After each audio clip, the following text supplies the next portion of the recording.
Selamat datang di Cerita Cinta. Sebelum lanjut, mohon dukungannya dengan like dan subscribe. Disclaimer: cerita ini hanya fiktif. Jika ada kesamaan tokoh, tempat dan cerita, itu hanya kebetulan semata, tidak ada unsur kesengajaan. Ketika Cinta Bertaubat, bagian ke-1. Pak, dasar anak tak tahu malu. Kamu sudah membuat Mama sangat kecewa. Tamparan keras dari telapak tangan seorang ibu mengena tepat di pipi Nina. Gadis berambut cepak itu langsung menangis terseduh-seduh sambil sesekali mengusap pipinya yang terasa panas. Pokoknya Mama nggak mau tahu. Kamu harus mau Mama antar ke pesantren, sekarang juga, teriak sang ibu lagi dengan sangat histeris. Melihat anaknya salah pergaulan membuatnya frustasi. Bagaimana tidak? Pasalnya, anak gadis Lydia itu selalu pulang larut malam setiap hari. Bukan hanya sekedar jalan-jalan. Namun, Lydia mengetahui jika putri semata wayangnya kerap berboncengan mesra dengan seorang pemuda. Seperti hari ini, putrinya ketahuan bermesraan di atas motor dengan kekasihnya. Entah anak siapa, tapi yang pasti Lydia sangat malu karena para tetangga sudah hampir tahu semua. Kamu ini sudah membuat Mama malu, Nin. Jadi anak gadis embok ya yang pintar, di rumah saja, nurut sama Mama, dan jangan kelayapan aja kerjanya. Lydia bersungguh-sungguh dengan niatnya. Wanita itu segera mengemasi beberapa pakaian milik putrinya ke dalam tas jinjing yang berukuran besar. Ia meninggalkan anaknya yang masih duduk menangis di ruang tamu. Sambil mengumpulkan barang milik sang putri yang akan dibawanya ke pesantren, Lydia masih saja terus mengomel. Wanita berjilbab lebar itu sangat geram dengan apa yang telah dilakukan putrinya. Berharap sang anak yang duduk di ruang sebelah bisa mendengar kegundahan hatinya dan mau berubah. Kamu itu tidak kasihan sama Mama, ya? Papamu sudah meninggal, bukannya jadi anak baik yang selalu mendoakan, ini malah jadi anak nakal. Seneng banget bikin Mama naik darah, omel Lydia lagi. Sepertinya beban di dalam hatinya sudah sangat menumpuk, hingga sampai kapanpun dikeluarkan, tetap saja belum berkurang. Nina yang duduk di ruang tamu masih terus menangis sambil menutupi wajahnya dengan kedua telapak tangan. Sudahlah sakit pipinya kena tampar, masih terus ditambah dengan omelan yang sangat mengena perasaan. Namun, bukannya sadar akan kesalahan, Nina malah menggerutu sendirian. Mama cerewet banget. Nggak bisa lihat anaknya senang. Mana mau kirim aku ke pesantren? Males banget. Gadis yang memakai kaos oblong itu bangkit dari duduk, melangkahkan kaki dengan cepat keluar rumah. Entah kenapa, mendengar siraman rohani yang tiada henti dari sang ibu membuatnya semakin jengah. Lydia yang terus menyelesaikan aktivitasnya di dalam kamar tidak sadar jika anaknya pergi. Ia masih saja menyiapkan semua barang milik putrinya sambil mengomel tiada henti.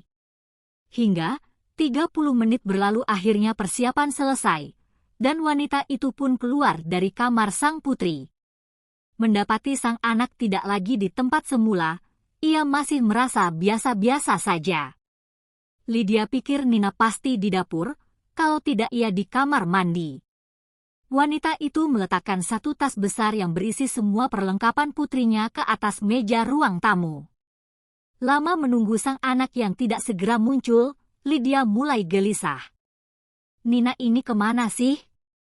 Kenapa belum keluar juga? Wanita itu bangkit dari duduknya berniat mencari sang anak di dapur dan kamar mandi. Nin! Nina, panggilnya berulang kali, tapi yang dipanggil tak kunjung menjawab. Nina ah! Suara Lydia semakin lantang. Namun, masih tetap sama. Sang putri belum juga menampakkan batang hidungnya. Jangankan datang menghampiri sang ibu, menjawab panggilannya saja tidak. Seperti ditelan bumi, ketiadaan Nina yang tiba-tiba membuat Lydia cemas dan khawatir. Wanita itu sudah mencari putrinya di setiap ruangan rumah, tapi tetap tidak ketemu. Ya wajar saja, karena yang dicari sudah keluar sedari tadi. Sampai kapanpun mencari di rumah itu tidak akan menemukannya. Lydia panik. Ia segera menghubungi nomor putrinya dengan perasaan bercampur aduk. Di tempat lain, tapi masih di kota yang sama. Nina mengetuk pintu rumah seseorang. Gadis tomboy itu tampak menoleh ke kanan dan kiri untuk memastikan sekelilingnya. Ia tampak seperti maling yang sedang dikejar massa dan mencari tempat persembunyian. Pintu rumah terbuka, muncul seorang pemuda berambut gondrong dari balik pintu. Jika dilihat dari kedua matanya yang mengerjap dan diuceknya beberapa kali, sudah bisa dipastikan bahwa ia baru terbangun dari tidur. "Sayang, ada apa?" sapa pemuda itu dengan lesu. Tampaknya dia masih sangat mengantuk. Padahal saat ini sudah jam 11 siang. Bukannya menjawab pertanyaan sang kekasih, Nina malah mendorong tubuh Freddy untuk kembali masuk ke dalam. "Ada apa ini, Nin?" Freddy bingung melihat sang kekasih yang tampak ketakutan. Ia segera mengajak Nina masuk dan menutup pintu dari dalam tapi tidak menguncinya. "Gawat ini, sayang. Aku akan diantar ke pesantren sama Mama." "Kamu harus melindungi aku di sini," jawab Nina cemas. Freddy menghampiri kekasihnya dan menuntun gadis itu untuk duduk di sofa. "Kamu nggak usah khawatir. Kamu aman di sini. Karena ayah dan ibuku masih di luar negeri, untuk sementara waktu, kamu bisa bersembunyi di sini." "Tapi, bagaimana jika Mama mencariku?" tanya Nina ragu. Sebenarnya hatinya berat untuk menentang sang ibu, tapi perasaan ingin bebasnya mengalahkan semua itu. Pemuda yang hanya memakai celana pendek itu memeluk tubuh Nina dengan sangat erat. "Sudah kubilang, kan? Jangan khawatir, kamu aman di sini." Nina mendongakkan wajah, menatap nanar wajah tampan Freddy. "Kamu yakin?" Sang kekasih mengangguk penuh keyakinan. "Iya, sayang." Pemuda itu menatap wajah Nina dengan penuh kasih sayang. Dalam sekejap, sepasang kekasih itu saling meluapkan rasa.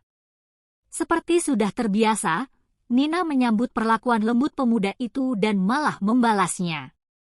Dering handphone yang terdengar berkali-kali sudah tak dihiraukannya lagi.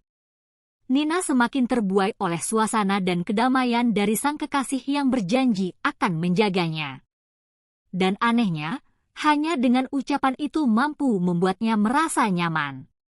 Sudahlah cuaca panas, mereka menambah kepanasannya dengan aktivitas mereka. Hingga, entah berapa ronde pertempuran panas itu ia lakukan, sampai dua sejoli itu terkapar dan sudah tertidur pulas di atas ranjang. Tubuh keduanya hanya tertutup selimut tebal, tanpa sehelai benang. "Astagfirullahaladzim, Nina!"